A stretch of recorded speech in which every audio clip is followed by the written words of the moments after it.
therefore declare Hichilema Hakainde S to be president-elect. Zambia has re-elected President Hakainde Hichilema for a second term. He won around 61% of the vote, giving him another 5 years in office. Hichilema says the result shows Zambia remains a nation of peace, law and democracy, where differences are settled at the ballot box. But the opposition paints a different picture, alleging intimidation, violence, and arrest of key party members during the election. So how did this election unfold, and what comes next for Zambia? That's what we are discussing today. Stay tuned. Africa Link, every weekday here on DW.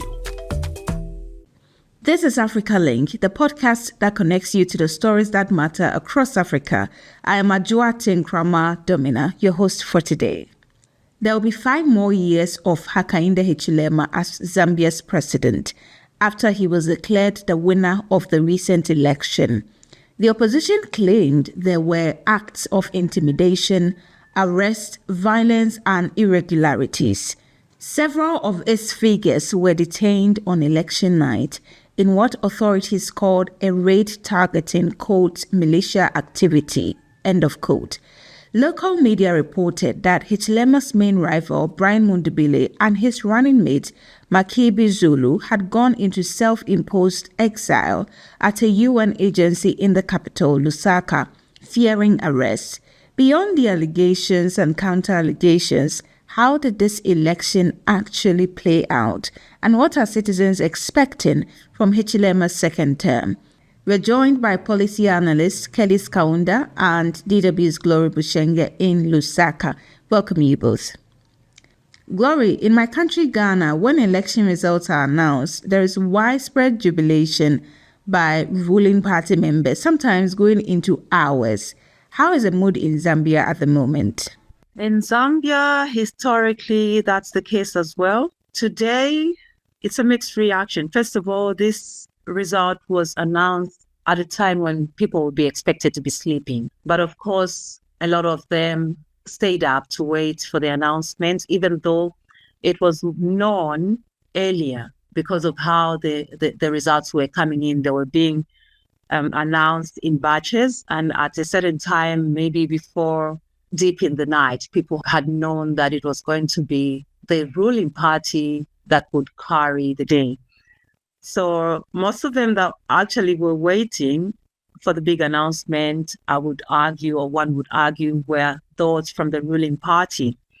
And then when it was announced at 2:45, I saw from the national television, from our national TV, different places where these ruling party supporters were assembled to celebrate, and they were in jubilation.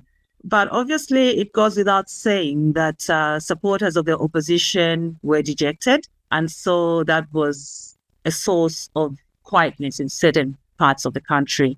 Let me just also ask you quickly before I go to Kelly's for his initial comment as well. Was it a smooth ride for the ruling party, Glory? They would say it wasn't exactly, because there were issues of, violence, localized violence, such that they had to shun certain places during the time they were campaigning. I remember the last province that they were supposed to have gone to, they decided not to go and campaigned using virtual space. They did it online. But also, this is a party that just formed 3 months before the election. So they didn't have enough time to mobilize resources, and they had to use a road to travel from one place to another. And at some point, because of limited resources, they had to depend on the goodwill of the citizens. There's just so many things. So it wasn't as smooth as one would have wanted, as they would have wanted themselves. Right. Kelly, let's look at the numbers. The ruling party won with just about 2.9 million of the votes. That's roughly 60%, of the total votes cast, against the opposition's 1.8 million. What is your initial reaction to these numbers, to this election results? Not entirely surprising, because First and foremost, a larger portion of those numbers are figures that are coming from traditional strongholds of the ruling party, and that is the southern province, northwestern, and western provinces. And then also add to that the fact that in 2021, UPND had made inroads in areas that are traditionally associated with, the other party. You can also see that they also made further inroads, which means that, they've been able to build upon some of those numbers that they had previously. So, yeah. So when you look at those numbers, they're not significantly different from the numbers in 2021. And what does that say, especially because Glory was talking about the fact that this opposition that has given or received 38% of the vote was formed barely, 4 months into the election?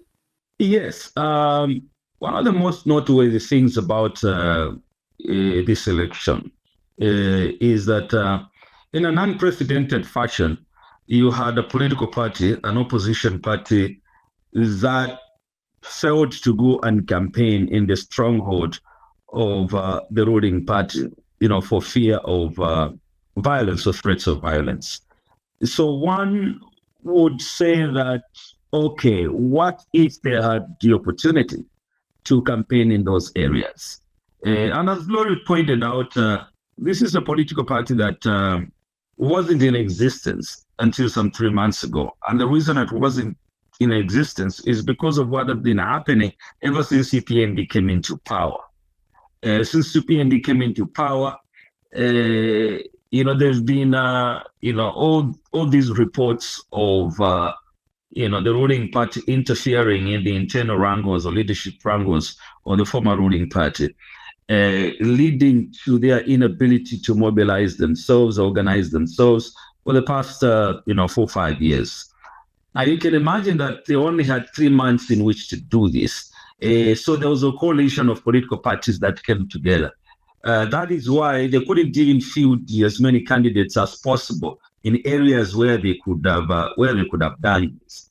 So this picture that we see today, that reflects to a large extent the picture that they had in 2021 as EPND, could have been different, assuming that the political atmosphere in the country had not interfered with this political party's ability to mobilize themselves politically.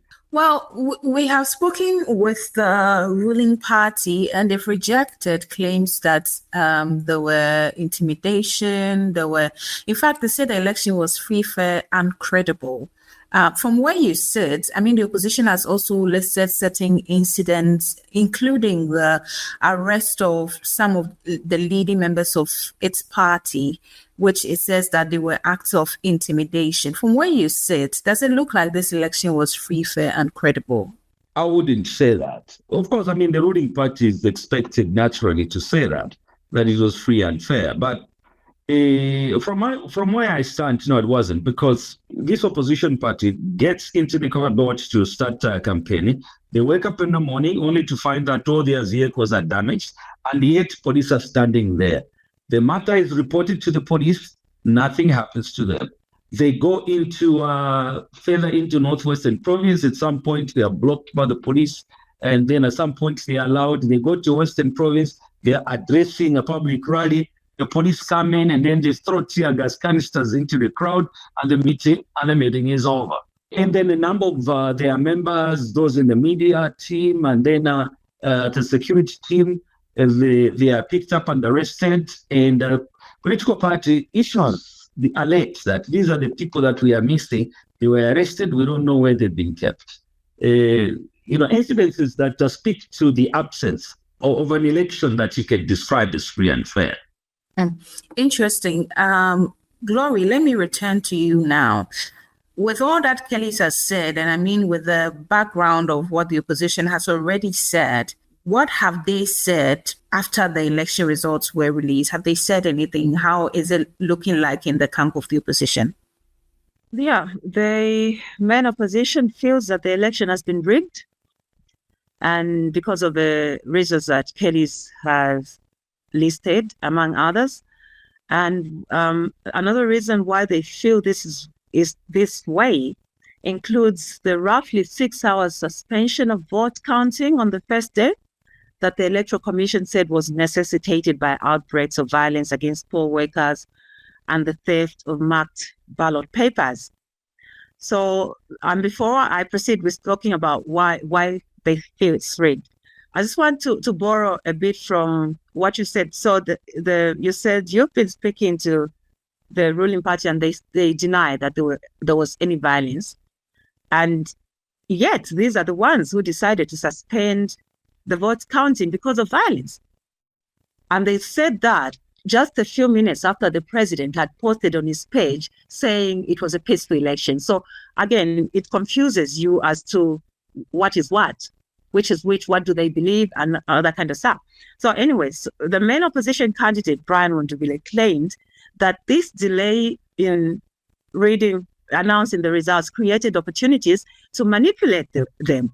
International observer teams such as the Southern African Development Community SADC mission also confirmed that they were completely unable to monitor ballot boxes or tallying processes during the 6-hour freeze. So you have a situation in certain polling stations where poll agents, opposition observers had to be chucked out of the place where the ballot papers were, only to be replaced by army personnel. So again, it creates credence it gives credence to people that are saying that those are the times when maybe extra ballot boxes, it's not me saying, it's, the people. Ballot boxes could have been introduced in those places or tampered with. Glory, are these allegations or these are documented incidents that the media can prove? They are both. They are both allegations and documented, because we see these people that have been victims of these situations have been posting on their own pages. So there are videos, there are photos to show for that. Okay, but we cannot independently verify as DW that these incidents have exactly. That's why I said I'm not saying that I, for one, believe or I'm the one saying these things. I'm reporting what I hear and what I see. Great, thank you for that. It looks like it's a highly tense situation, even though, like you rightly said, Glory, the president posted, I think, about how free, how fair the election was. Let me actually just borrow a quote from one of the things he said. He said, "This election showed the world who we are, a nation of peace, a nation of law and order, a democratic nation that settles our differences at the ballot box and nowhere else." But it's increasingly sounding like that's not the case. Has the opposition given any indication that they're going to take this matter up maybe to the court? At the moment, I haven't heard much, but I wouldn't be surprised if they do. Maybe they are just trying to go back to the drawing board and discuss what the way forward should be. Because as I said earlier, this is a result that was finally announced in the early hours of the day. So we don't know what has happened now. I'm yet to find out what decisions they are making going forward. Very well. Kellys, back to you. Now Hichilema has a second-term mandate. How significant is this re-election for the entire political landscape of Zambia? Well, yeah, it's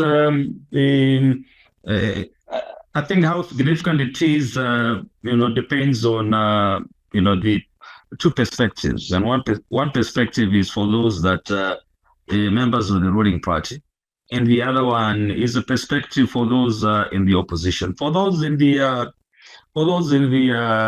in the ruling party, it's a mandate that gives them an opportunity to build on the economic fundamentals that they've been able to achieve in the past 5 years. For instance, the macroeconomic indicators that they set out at the beginning of their term of office, such as getting inflation down to single digits, restructure the debt that they had inherited, building up these foreign reserves, stabilizing the foreign exchange rate, and so on. And then I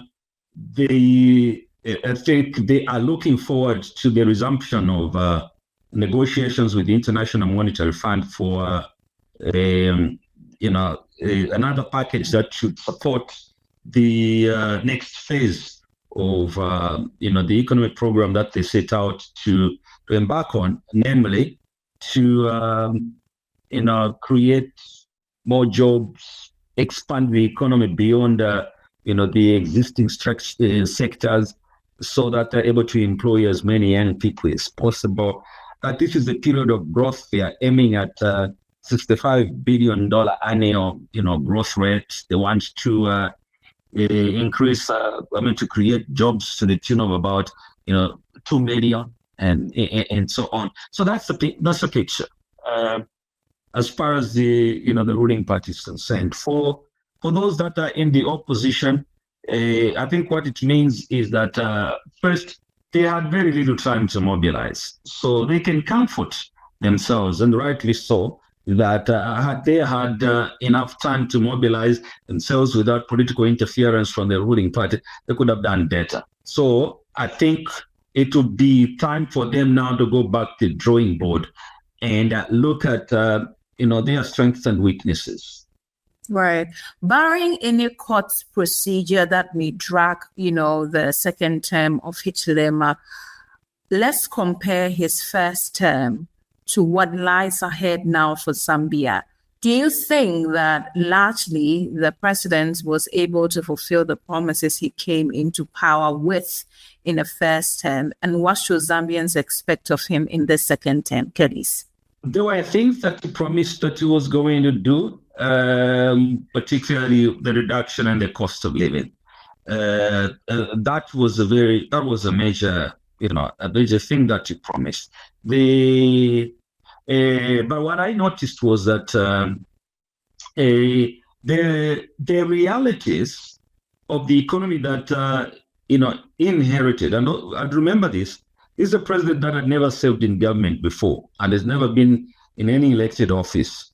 So the kind of things that he settled down the door are things that, ordinarily would be expected of anyone. And that is that since there was a debt default, he needed to go into a program to negotiate this. Although that process had been in place, by the time that he was coming into office. The other things that she indicates, he promised and that he has fulfilled, it talks about free education. Free education is not entirely his introduction, but there have been some aspects of it that he speaks to free education, because we've had free education from the time we had independence, but because of the ups and downs of the economies, sometimes past governments have introduced cost-sharing mechanisms, so that at some point it wasn't truly, free until Hakainde Hichilema came into power and passed a law that supported the policy that education shall be free from primary school up to secondary school. The restoration of new allowances to students that had been removed before is something that is happy about, and I don't think anyone is unhappy about it. It's fine. There's been some increase in what is known as the Constituents Development Fund, which gives a semblance of decentralization, because when these local authorities are given a bit more money, then they're able to decide how they're going to use it. So those are some of the things that he's been happy about, that he has achieved. A lot more things. Glory, what are the expectations of Zambians for Hichilema's second term? The expectations are that he improves the cost of living. So the economy is the single most important issue that shaped this election as well. And so it acted as a direct referendum on President Hakainde Hichilema's macro-level reforms and the severe everyday financial pressures. So while he has achieved all those, as Kelly has said, he has achieved lower inflation. As of June, it was as low as 6.5%. And he has achieved debt restructuring, the social protection, the social cash transfer, increase in CDF, and all that. It still needs to translate into everyday lives. People have to feel the impact of those macroeconomic achievements. So they'll be expecting him to work on that. They'll also be expecting him to create more opportunities, economic opportunities, career paths. He has been driving employment in sectors such as health, teaching, and citizens now want him to look at other sectors as well, because there's just more to employment than just nursing and teaching. And also the fact that this election created a situation where the country became somewhat polarized, it should be working towards maintaining social cohesion. Definitely social cohesion is something key. So thank you for bringing that up. Kelly, as we wrap up, 5 years from now, if we're having another election and we are judging Hichilema's second term, what is that one issue that you think we should judge him by? What would success of his second term mean to you? Yeah, for me, the most obvious definition of development, given some of the public policy challenges that have been persistent and that every past government are not being able to deal with, those problems that start at the community level. We have a development approach which has been top down. We haven't had a development approach that has been bottom up, or a kind of development that has been able to balance the top down and then the bottom up approach. What I would like to see is a situation where the bottom up approach is one that has a lot of business activities, small business activities, some of them supported by government, some of them supported by the private sector, but there should be a policy that should activate this in a lot of our communities so that we can see decent forms of income generation in our communities. I'd like to see investment in public housing so that our shanty compounds, these, bad-looking housing structures, are no longer in existence, so that we can stamp out these repeated pandemics such as, cholera that come in every rainy season. To me, that would be a definition of the fact that, yes, Hakainde Hichilema has achieved something that even an ordinary person can feel. Very well. Thank you so much for speaking with us. You just heard Kelly Skaunda. He's a policy analyst. Earlier, you heard DW's Glory Mushenge also joining us from Lusaka. Grateful for your time, both of you. Zambia's election may have been decisive on paper, but what do ordinary citizens make of the process and the road ahead? Virtual space. They did it online. But also, this is a party that just formed 3 months before the election. So they didn't have enough time to mobilize resources. And so when I look at the competition between the incumbent and the opposition, I feel the opposition has done very well. Looking at the fact that it just popped up and became a very aggressive competitor against the incumbent. Overall, it has been peaceful. Although we had very few pockets of violence here and there, people challenging the outcome and stuff, especially from the National Tutoring Center, a few pockets of people not feeling like they are not being treated fairly, kind of. But overall, it is well. We need a change, but for this point, we can't do anything. We are going to support the president. Yeah. The election from this year, I don't think so if it's free and fair. I don't think so if the democracy in Zambia. They have started for us. This wasn't supposed to be like this. Zambia's election has set the stage for another 5 years under President Hichilema, but as we've heard, citizens and analysts will be watching closely to see how this mandate is used. It remains to be seen whether the opposition will challenge the election results or accept defeat. Whatever the case, we will keep you updated. For now, you can join the conversation by sharing your thoughts with us on Facebook and on TikTok at DW Africa.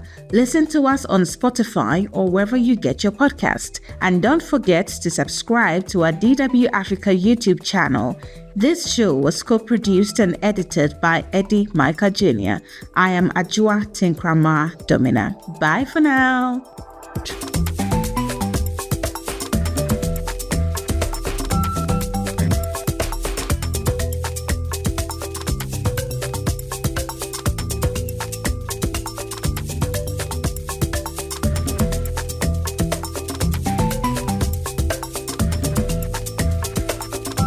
DW